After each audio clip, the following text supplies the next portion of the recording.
Hello everyone, আশা করি প্রত্যেকে ভালো রয়েছো। আমার চ্যানেলে তোমাদের প্রত্যেককে স্বাগত। আজকে আমাদের আলোচনার বিষয় হলো সপ্তম শ্রেণীর ভূগোল তৃতীয় অধ্যায় বায়ুচাপ।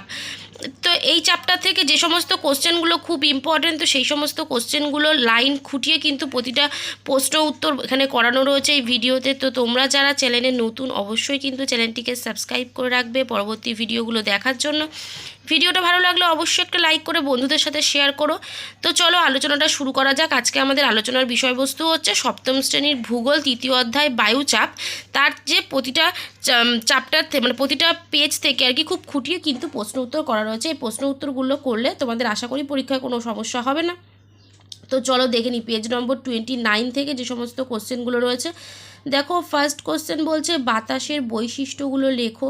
তো উত্তর আমরা লিখব বাতাসের বৈশিষ্ট্যগুলো হলো দিয়ে 1 লিখব বাতাসের বর্ণ নেই, 2 দেব বাতাসের গন্ধ নেই, 3 দেব বাতাসের আয়তন ও ওজন আছে, 4 দেব যে বাতাস যখন বয়ে চলে তখন তা অনুভব করা যায়। 2 নম্বর প্রশ্ন বলছে আমরা বাইরের বাতাসের চাপ বুঝতে পারি না কেন। তো উত্তর লিখব আমাদের শরীরের ভিতরেও বাতাস আছে, সেই বাতাস বাইরের বাতাসের সমান ও বিপরীত চাপ দিচ্ছে, তাই বাইরের বাতাসের চাপ আমরা বুঝতে পারি না। এবার আসছি পেজ নম্বর 30-তে। 30 পেজে ফার্স্ট কোশ্চেন কী আছে, বায়ুর চাপ কাকে বলে। তো দেখো উত্তর লিখব কোনো কঠিন বা তরলের পৃষ্ঠতলে যখন বাতাসে উপস্থিত গ্যাসের অণুরা এসে ধাক্কা দেয় তখন তারা সেই তলে একটা বল প্রয়োগ করে। একক ক্ষেত্রফলে প্রযুক্ত এই বলের গড় মানকেই বায়ুর চাপ বলা হয়। নেক্সট কোশ্চেন বলছে মহাকাশচারীরা বিশেষ ধরনের পোশাক পরে মহাকাশে যান কেন। তো অ্যান্সার হবে দেখো, পৃথিবীর বাইরে মহাকাশে বা চাঁদে কোনো বাতাস নেই, তাই মহাকাশচারীদের বিশেষ ধরনের পোশাকে বাতাস ভরা থাকে।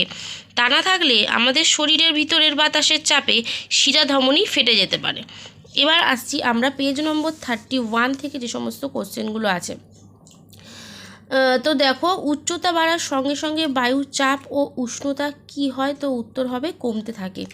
নেক্সট কোশ্চেন বলছে সমুদ্র সমতলে বায়ুর চাপ কত। উত্তর হবে 76 সেন্টিমিটার পারস্তম্ভের সমান। নেক্সট কোশ্চেন বলছে বায়ুর চাপ মাপা হয় কোন এককে। তো উত্তর হবে বায়ুর চাপ মাপা হয় মিলিবার এককে। নেক্সট কোশ্চেন বলছে বায়ুর চাপ মাপার যন্ত্রের নাম কি। তো উত্তর লিখব বায়ুর চাপ মাপার যন্ত্রের নাম হচ্ছে ব্যারোমিটার। পরের কোশ্চেন বলছে কবে কার সূত্র অনুযায়ী পারদ ব্যারোমিটার তৈরি হয়।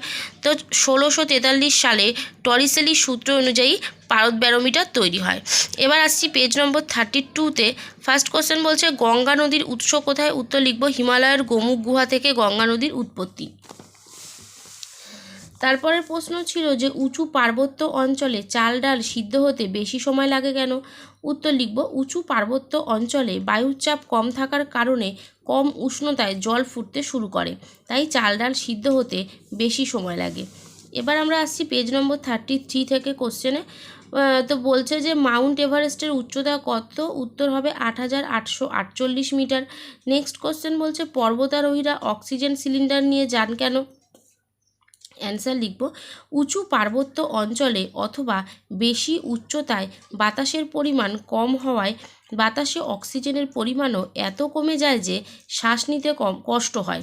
এ কারণেই পর্বতারোহীরা সঙ্গে অক্সিজেনের সিলিন্ডার নিয়ে যান। এবার হবে পেজ নম্বর 33 থেকে কোশ্চেন। দেখো কি বলেছে সমচাপ রেখা কাকে বলে। উত্তর হবে নির্দিষ্ট সময়ে একক পরিমাণযুক্ত স্থানগুলোকে মানচিত্রে যে রেখা দ্বারা যুক্ত করা হয় তাকে সমচাপ রেখা বলা হয়। নেক্সট কোশ্চেন বলেছে সমচাপ রেখার বৈশিষ্ট্যগুলো লেখো। কি লিখব, সমচাপ রেখার বৈশিষ্ট্যগুলো হলো 1 হচ্ছে সমচাপ রেখায় বায়ুর চাপকে মিলিবার এককে দেখানো হয়। 2 হচ্ছে পৃথিবীতে বায়ুর চাপ সাধারণত 980 MB থেকে 1050 MB। তারপরে বলছে 3 নম্বর সমচাপ রেখাগুলো পরস্পরকে স্পর্শ বা ছেদ করতে পারে না।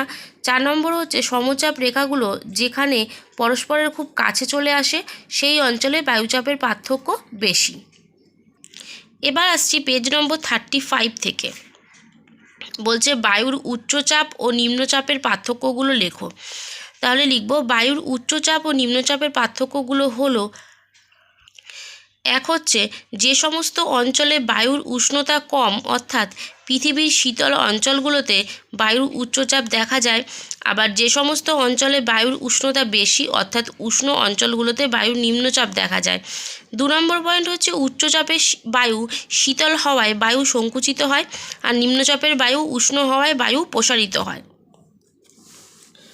3 নম্বর পয়েন্ট দেখো, বায়ুর নিমজ্জন এর কারণেও বায়ুর উচ্চচাপ সৃষ্টি হয়, আবার বায়ুর ঊর্ধ্বগমনের কারণেও বায়ুর নিম্নচাপ সৃষ্টি হয়। 4 নম্বর পয়েন্ট হচ্ছে উচ্চচাপ অঞ্চলে সাধারণত মেঘ বৃষ্টি কিছুই হয় না, পরিষ্কার ও শান্ত আবহাওয়া থাকে। অপরদিকে নিম্নচাপ অঞ্চলে মেঘ বৃষ্টি ঝড় অশান্ত আবহাওয়া দেখা যায়। এবার আসছি পেজ নম্বর 36 থেকে কোশ্চেনে। দেখো কোশ্চেন রয়েছে, বায়ু প্রবাহের প্রধান কারণ কি? উত্তর হবে বায়ু চাপের পার্থক্যই বায়ু প্রবাহের প্রধান কারণ। নেক্সট হচ্ছে ঘূর্ণিঝড় কিভাবে সৃষ্টি হয়? উত্তর লিখব নিম্নচাপ অঞ্চলে বায়ুর চাপ যত বেশি কমে যায়, বায়ুর চাপ সমান করার জন্য আশেপাশের উচ্চচাপ অঞ্চল থেকে বায়ু তত বেশি গতিবেগে ওই অঞ্চলের দিকে ছুটে আসে।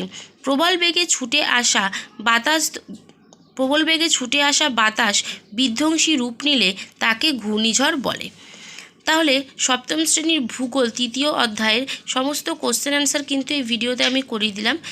অবশ্যই প্রত্যেকে ভিডিওটা দেখবে, ভালো লাগলে লাইক করো, বন্ধুদের সাথে শেয়ার করো, আর যারা চ্যানেলটা এখনও সাবস্ক্রাইব করোনি অবশ্যই কিন্তু সাবস্ক্রাইব করে রাখবে পরবর্তী ভিডিওগুলো দেখার জন্য। তো আজকের মতো এখানেই শেষ করছি, দেখা হবে নেক্সট ভিডিওতে।